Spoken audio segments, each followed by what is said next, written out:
غم و غصے سے وہ کہتے وہ وہاں سے نکل آئی تھی۔ وارڈ بوائے کو کمرہ لاک کرنے کی ہدایت دیتے وہ اپنے ہاسٹل والے کمرے میں آ کر لیٹ گئی تھی۔ وہ کیا کرے، وہ یہاں سے چلی جائے یا ڈٹ ڈٹ کر حالات کا سامنا کرے؟ یا اللہ، میری ایسی کون سی غلطی ہے جس کی سزا مجھے اس شخص کی صورت میں مل رہی ہے؟ میں بے قصور ہوں تو اچھی طرح جانتا ہے، میں کہاں تک بھاگوں اس شخص سے؟ میں نے اپنا مقدمہ تجھ پر چھوڑ دیا ہے، یا اللہ میرا فیصلہ کر دے، مجھے اس اذیت سے نجات دلا دے۔ وہ پھوٹ پھوٹ کر رو رہی تھی۔ بی بی جان کو استما کی شکایت رہتی تھی اور کبھی کبھار شدت اختیار کر جاتی تھی۔ ڈاکٹر ربدہ کے انکار کے بعد وہ انہیں شہر لے آیا تھا۔ چند دن ایڈمٹ رہنے کے بعد وہ بہتر ہوئیں تو واپس چلی گئی تھیں، جبکہ وہ ادھر ہی رہا تھا۔ اس کا بہت سا کام ابھی باقی تھا۔ ربدہ سے ہونے والے اپنے غیر متوقع ملاقات ابھی اسے اذیت سے دوچار کر رہی تھی۔ اب وہ جلد از جلد حقیقت تلاش کر لینا چاہتا تھا۔ بینش، اگر واقعی تم اور وہ شخص ملوث ہوئے تو میں تم دونوں کو میرے قہر سے کوئی نہیں بچا سکے گا۔ وہ بی بی جان کے جانے کے اگلے ہی دن چاچا کے گھر چلا آیا۔ بی بی جان کے جانے کے بعد چچا کے گھر آنے سے دوپہر کا وقت تھا۔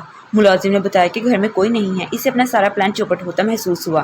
اس نے سوچا تھا کہ وہ بینش کو لے جائے گا، کہیں ایسی جگہ رکھے گا جب تک وہ حقیقت نہ بتا دے گی وہ اسے چھوڑے گا نہیں، مگر وہ گھر ہی پر نہ ہی تھی۔ وہ بینش کے کمرے میں چلا گیا تھا۔ اس کی ٹیبل پر نوٹ بکس پیپرز پڑے ہوئے تھے۔ اس نے بینش کی ڈائری اٹھا لی۔ اس کے نوٹس اور مختلف روزمرہ کے شیڈول پر مشتمل ڈائری تھی۔ دیکھنا بینش، اگر ڈاکٹر ربدہ بے قصور نکلی تو میں تمہیں اتنی زندگیوں سے کھیلنے کی ایسی عبرتناک سزا دوں گا کہ تم ساری عمر یاد رکھو گی۔ ڈائری لے کر وہ وہاں سے نکل آیا تھا۔ اس نے یہ قدم جمشید کو بتائے بغیر اٹھایا تھا۔ وہ ڈائری لے کر سیدھا اسی کے پاس آیا تھا۔ یہ بینش کی ڈائری ہے، مجھے کنفرم کروا کر بتاؤ کہ لیٹرز میں لکھی گئی رائٹنگ اور یہ رائٹنگ کتنی ملتی ہے؟ بازر خان نے اس کے سامنے دونوں خط اور ڈائری رکھ دی تھی۔ جمشید کافی دیر تک دونوں کو دیکھتا رہا۔ یہ بینش کی ہی رائٹنگ ہے یار۔ جمشید نے اسے دیکھا تو وہ سختی سے لب بھینچ گیا۔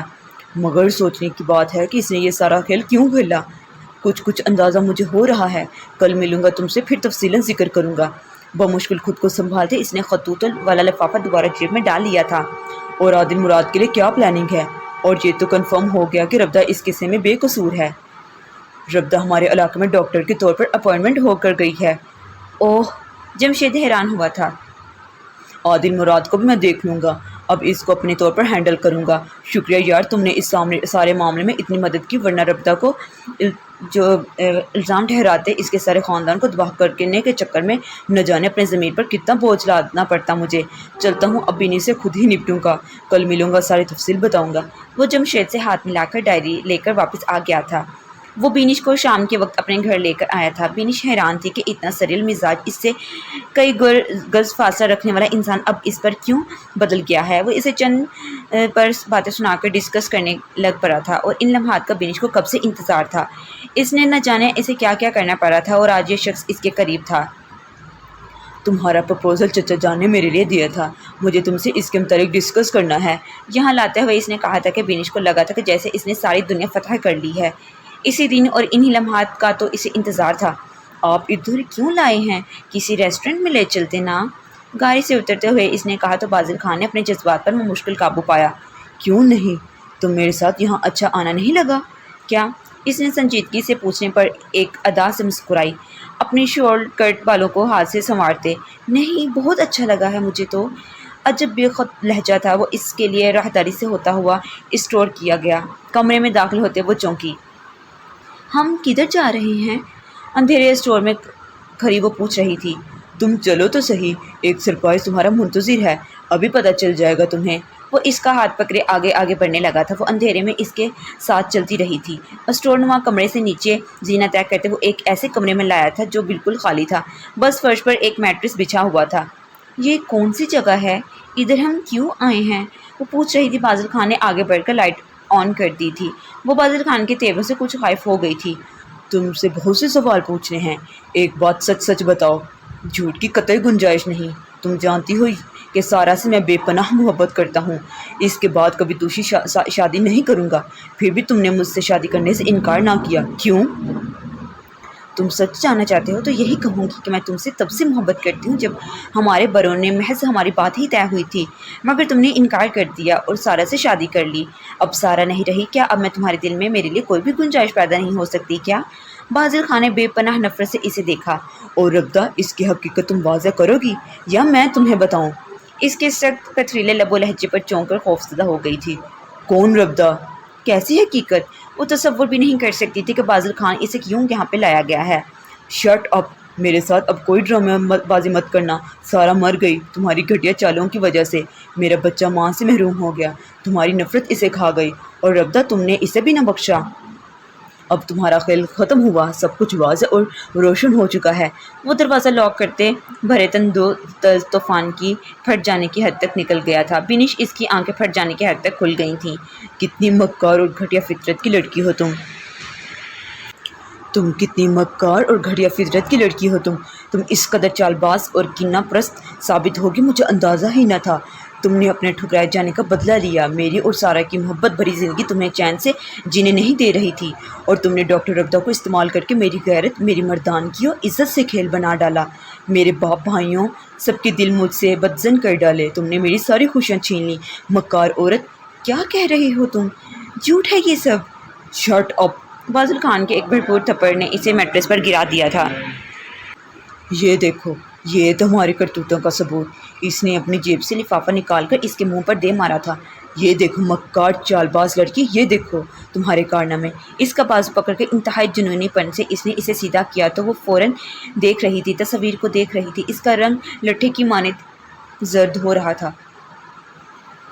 کیوں کیا تم نے یہ سب؟ بولو، تمہیں ذرا بھی خدا کا خوف نہ آیا؟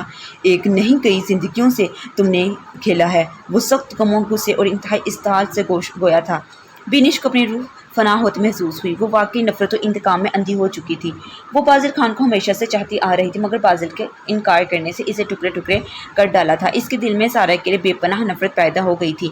وہ ہر وقت دل میں اس کے خلاف منصوبے بناتی رہی تھی۔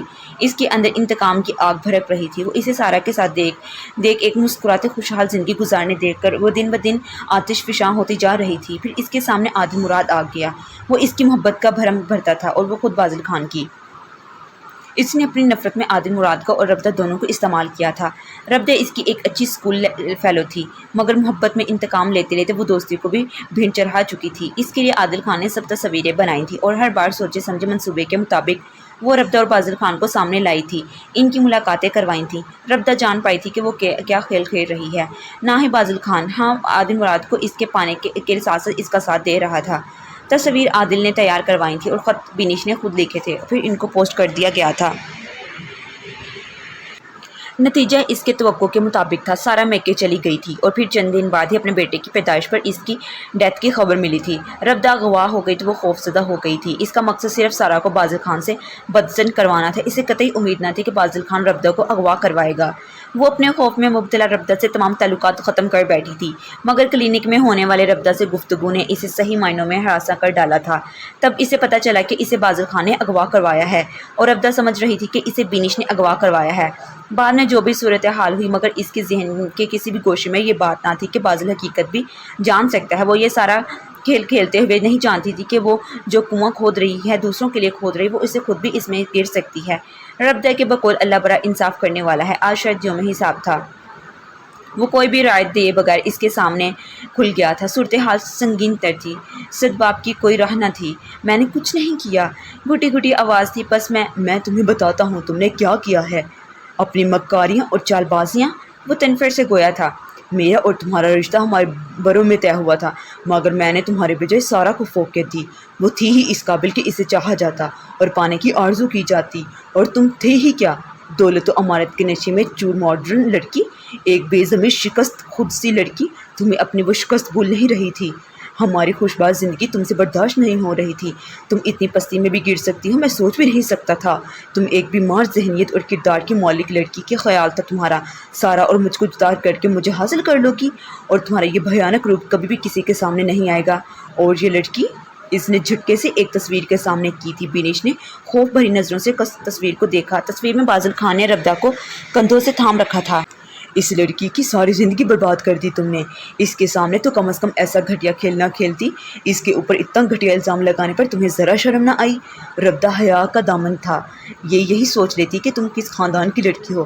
اس کے انداز لہجے پر بینش لرزا رہ گئی تھی۔ میں تمہیں زندہ نہیں چھوڑوں گا۔ تم نے میری غیرت کو للکارا ہے۔ پڑھو اپنے خط، یہ لیٹر، کیا کیا بکواس تم نے مجھ سے کی اور اس معصوم پاک باز لڑکی کے ساتھ منسوب کی ہے۔ پروان کو۔ اس نے اپنی جیب سے خط نکال کر اس کی طرف اچھال دیے تھے۔ میں تمہیں زندہ نہیں چھوڑوں گا۔